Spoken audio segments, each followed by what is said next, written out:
cleaning systems, trash bin cleaning systems, mobile fleet washing, trucks and trailers. We have this package is called our Titanium Plus.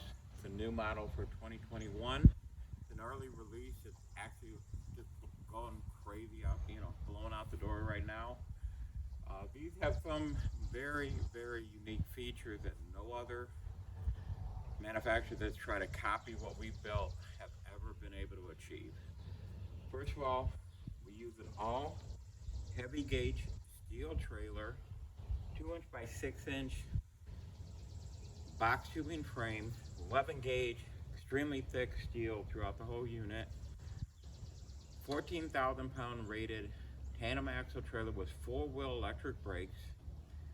We actually have doors on our trailer. I don't know why that would be kind of unique in the industry and exclusive, but we believe in allowing yourself and service technician or anybody that needs to get access in and out of your vehicle into the trailer. We do the same thing with our truck mount. The titanium truck mount has 6 swing out doors, and our diamond truck, which is our biggest one that can have up to 1,000 gallons of wash water on there, has 12 doors on it. So big difference here. Typically, you can see you have full access to our wastewater filtration system, wastewater recycling system. We'll explain all the details about that shortly. We've got an extremely modified hybrid hot water power washer on here. This is one of the biggest pressure cleaning systems in the industry. This is why also our trash bin cleaning contractors can actually pressure clean driveways, sidewalks, land Walmart contracts, which are extremely lucrative, up to $1,800 to clean their storefront sidewalks, which is only done in a few hours at night. As you can see, it's all on a stainless steel, heavy gauge stainless steel frame, an oversized 600,000 BTU diesel fired burner, extremely high efficient. This is a way we save our clients over $1,000 a month per unit.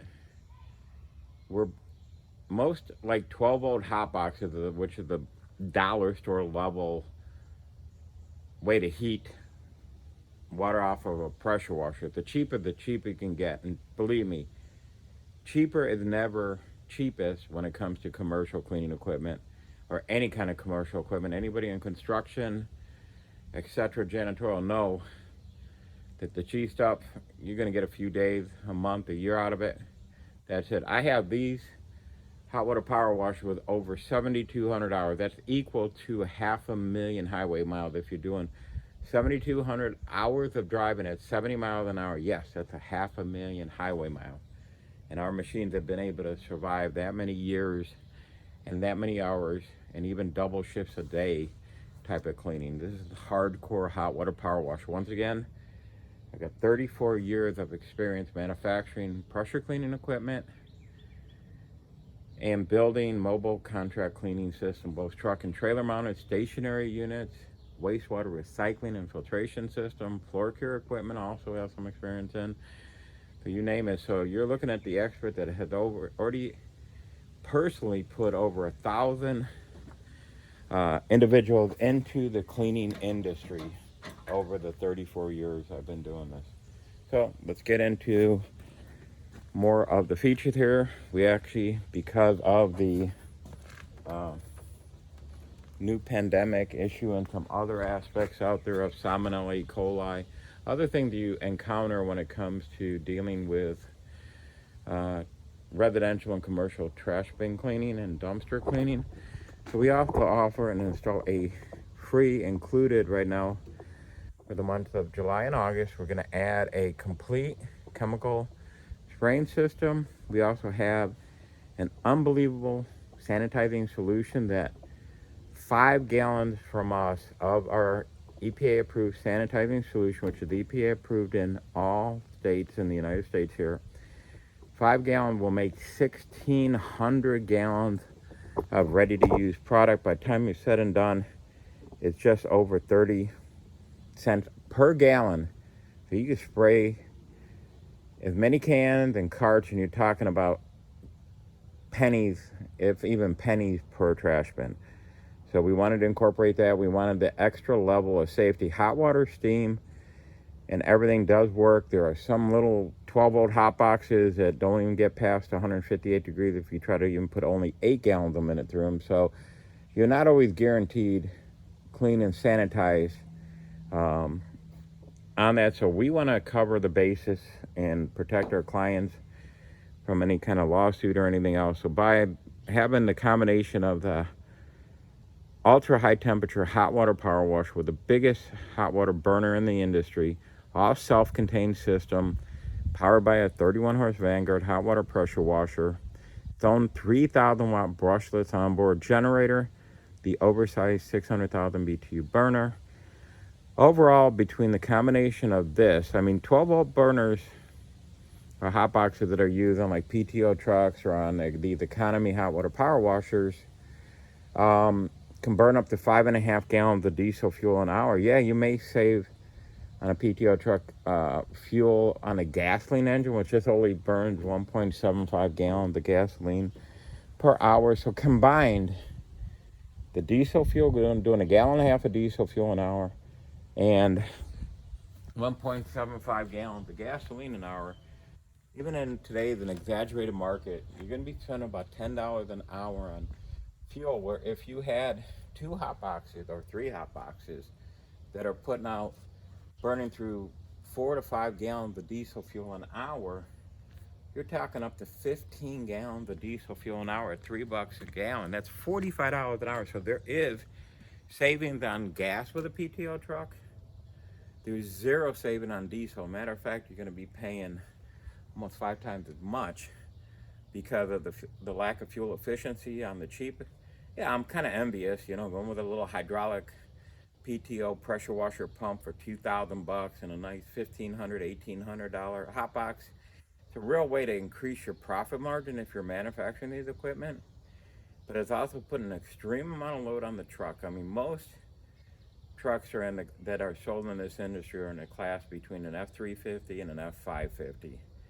And it's kind of ridiculous to think you could take a pickup truck and turn it into a tractor trailer, like an over-the-road truck, that are used to haul 80,000 pounds of load, that can handle a PTO system, that can actually run 24/7 for a month without even turning the engines off, only to change the oil. That is not a pickup truck engine that's going to be running in a hot climate, that's going to be standing still like being in a traffic jam, running at 60 horsepower load at the same time, which is the exact same thing as driving that truck 500 or 600 miles a day. Do you really expect that truck to give you more than 1 or 2 years? I have tons of experience. I've built over 30 PTO driven trucks for another industry, and we had engine failures left and right due to the heavy load, it being parked in front of a home and not driving. Now, obviously, if you're driving 55, 65 miles an hour, you got airflow going through the radiator. It keeps everything cooler. When it comes to a PTO in a stagnant position, especially, you never want to even consider this in California, Texas, Arizona, Florida, any of the Louisiana, Alabama, Mississippi, any of the southern states, you're just going to go through truck engines like crazy. Transmission, it's really a high wear and tear. When with this, lasting 7,200 hours, the whole power washer, even if the engine, we were averaging about 4,350 hours out of the engine, which is about 250 to 300,000 miles of use of a truck engine driving the highway. So this engine has proven itself to double the engine life that we found, at least when it comes to this, compared to a Honda powered engine. Industrial grade Vanguard, owned by Toyota, is probably one of the best engines in the industry. Kohler is another very good engine. We don't use the homeowner light duty twin Hondas because it just doesn't give us the horsepower. They cap off at 22 horse on the Honda Twins. This is a 31 horse, so this is actually a 40% increase in horsepower. We use that extra horsepower to power a bigger pump. 3,000 watt generator instead of running a 12-volt heater, which is a joke. It's like I said, the dollar store mentality on not upgrading to a 120 volt diesel fired burner to get a little bit of life expectancy out of them. And so basically, we've got 18-gallon diesel, 18-gallon gas tank. So you're talking about a day and a half, almost 2 days worth of runtime with the fuel efficiency of this. The convenience of using a complete self-contained hot water machine. It is very hard because this is all governed in proper RPM to spin the pump and the generator at the correct RPM. PTO trucks, you've got a throttle cable. In every house, you're going to have to adjust that throttle just perfect. If you go a little too fast, you can shoot up the pressure to a couple thousand pounds, up to 6,000 pounds. Blow your head, blow your hoses. Very finicky when it came to that. Well, that was one of the problems we had when it came to building PTO trucks. Is your drivers are the ones that have to make that fine-tune adjustment.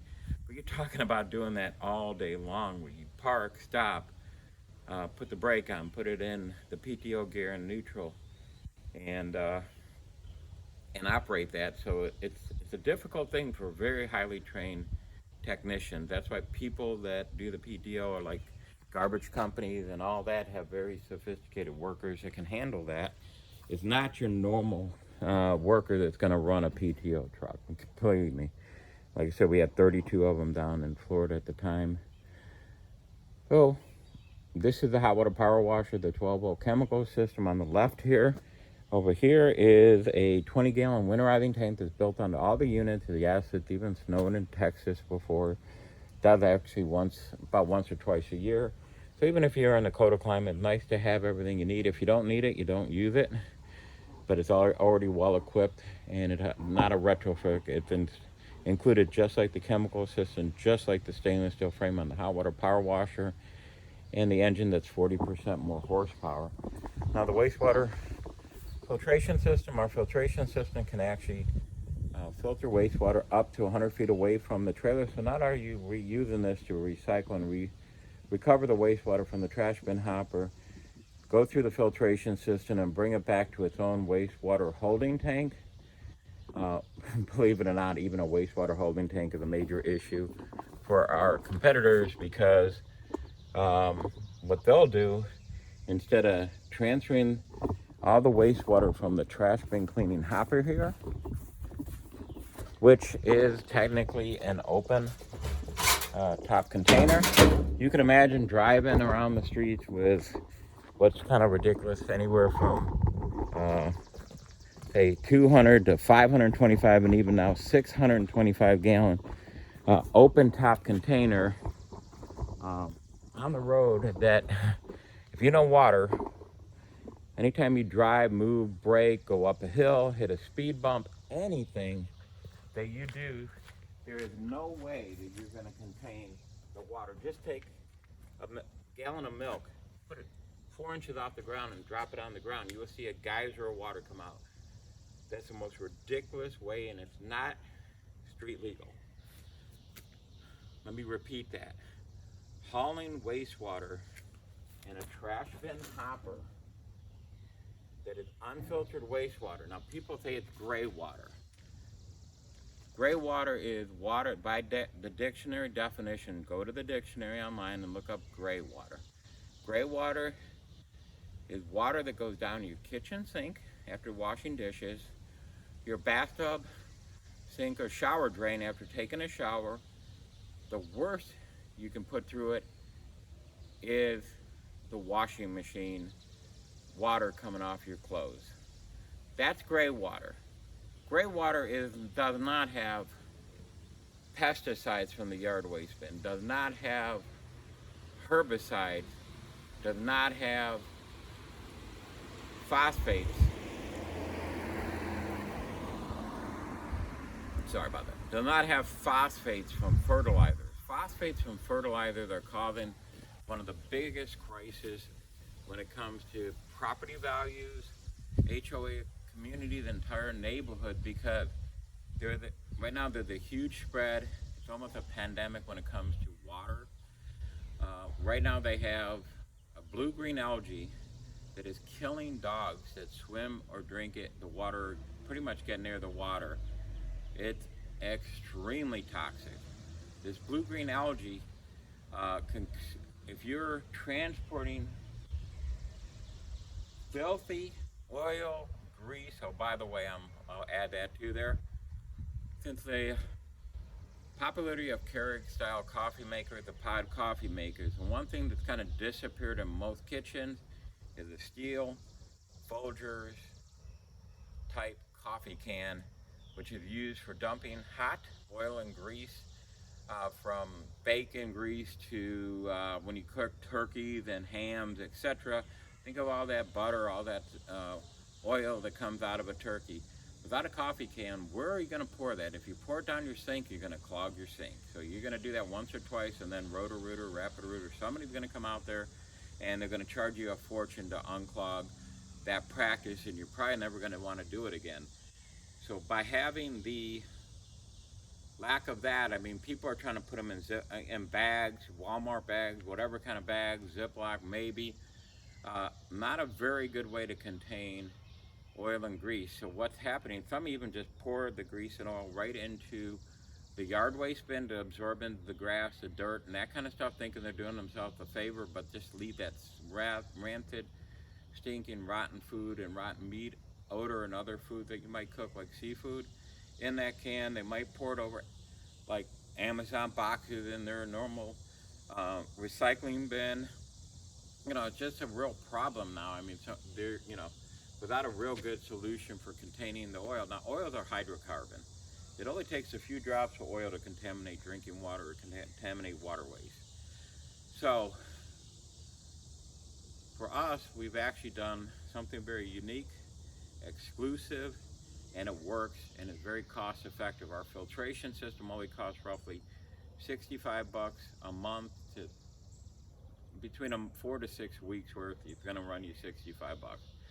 How much do you think it will cost to take a 500 or 600 gallon tank of unfiltered wastewater in an open top container while you're doing like 10 miles an hour, not to spill it out to get across town, to dump it into a paid water treatment facility that can handle oil, grease, phosphates, fertilizer? Do not pour it down a car wash. That's 100% illegal. Do not put it down an RV park. RV parks have bacteria, some of them have bacteria-based enzymes or bacteria that actually break down human waste and etc. You start putting sand, dirt, grass, pesticides that's going to kill these bacteria, phosphates from fertilizers, herbicide, which is another one that's going to kill off the bacteria. Basically, that poor septic tank, RV park with that septic tank is going to go neutral. It's going to have dead bacteria in there. It's going to block the drain field up. It's not going to even emulsify and break down the human waste, the solid waste, and you're going to destroy that. You're going to literally could cause them $10,000, $15,000 in damage to dig up drain fields and everything else with your commercial affluent or waste. That is 100% illegal. Don't let these con men literally pretend like it's gray water. Don't let them. Just take a water sample to a water treatment plant, have an EPA approved or EPA water sample of just after like 20 trash cans. You'll see that it's completely off the spectrum when it comes to not being gray water. That is the biggest lie. Personally, I'd hang up because the guy's a total idiot, liar. He'll do anything to sell. He'll do anything to sell their equipment. Be cautious. It is that bad in the industry. It's ridiculous. It's not gray water. I will send you information on what gray water definition is. I'll tell you what our system can do. And our way to combat it, sorry I'm running on so long. We actually, nothing gets into our trash bin hopper that's over 1,000 micron. We have those basket filters in there. From there, we have an oil water separator inside the tank. We also use this tank as a solid separation tank. All the water is constantly being removed from this trash bin hopper, goes through the filtration system, back to a recovery tank, and now you can dispose of it in a sanitary sewer. If you need to reuse and recycle and you just want to work, instead of constantly going every hour and a half to a water treatment center to dump your water and refill your water, which could take like 2 hours. And by the way, the $65 cost of the filters by average is per month. You will spend more than $65 by lunchtime, dumping your first tank of unfiltered wastewater across town, and good luck on finding a place. Call around now. Call your public works department, water department, call the EPA. See if you even have a place. We had a gentleman from Collier Colony, Florida, that's Naples, Florida, that's picked up his trailer this week. He's already got his permit for sanitary sewer discharge in Naples, Florida. That's right next to the ocean right there. No problem at all. With our filtration, we'll take everything down to 5 micron, 4 oil water separators, phosphate filtration system, chloride filtration system, organic chemical filtration system. And once again, this is for like maybe $65 a month in overhead costs. The advantage, our clients can dump their wastewater into sanitary sewer system. We even got in California approved, Alaska approved, Springfield, Massachusetts, the actual city itself, so any municipality and waste company. The city actually got a grant to purchase our unit. It did not even have to didn't cost them 1 penny, because we're able to recycle and reuse the wastewater multiple times, almost burn off most of the water, so there's very little water to dispose of when you need to.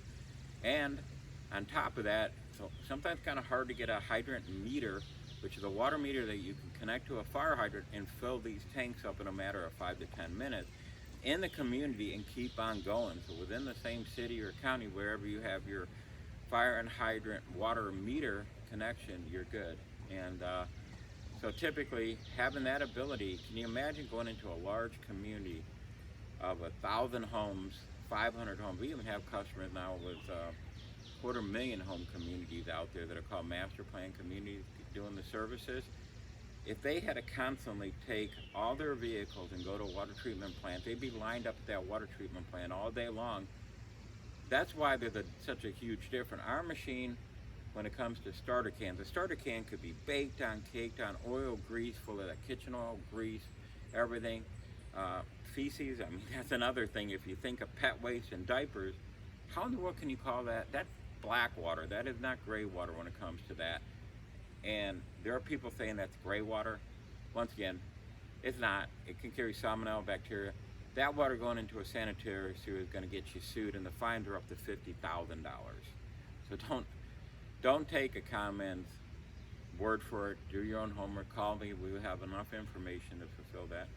So typically, we kind of bounce around a bit through the video, but typically we are able to provide you everything you need for a successful business.